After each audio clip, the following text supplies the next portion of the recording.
It's a crowded race right now for Las Vegas mayor. Our latest polling showed most voters still really haven't made a decision. This week we spoke with candidate Tera Anderson. She's spent the last 2 decades working in land and economic development. What did you see, or what have you seen that maybe motivated you to try and make some change at City Hall? A lot of things. I think we as a city, everyone in the world has heard of Las Vegas, and I think that we still have so much potential that we haven't tapped into to live up to that brand.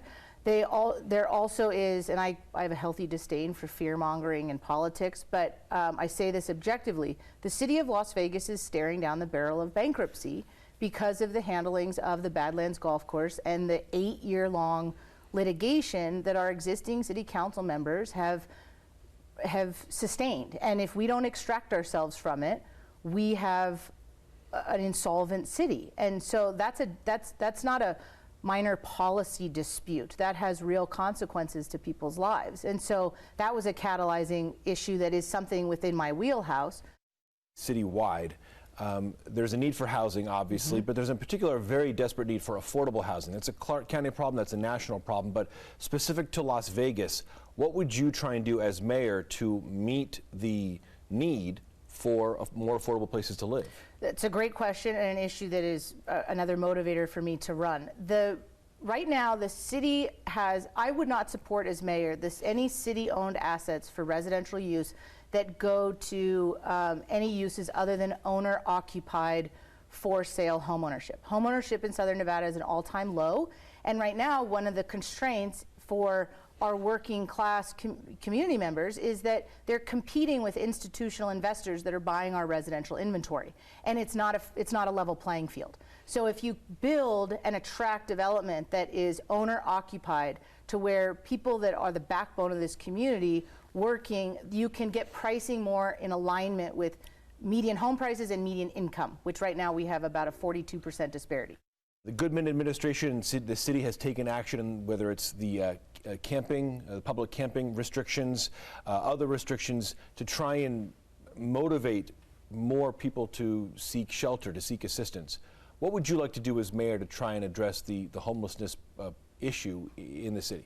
I think we as a community have to truly commit to not participating in panhandling.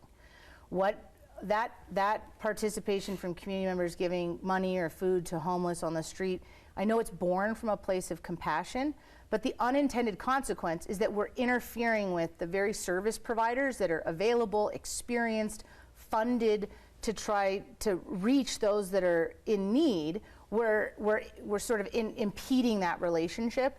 And so I think that's imperative that as a community initiative, we already have laws against it, but we really have to commit to making sure that those that need services reach those that are service providers. I don't think electing people that are good at politics has served the city. I think it's about us electing people who have the right, timely, relevant experience, and I believe I have that. It's about merit-based decision-making, not political expedience, and principally that's how I look at things. And so I believe I'm substantively different that way, that you can clearly articulate to the community and give them transparency and accessibility to why their government is doing what they're doing and how it's of value to them. And I think now more than ever we need renewed faith in government and that it's working for the people. It is the people's resources that we're utilizing, and so I just think I have the urgency and the experience and the strength of character to do it.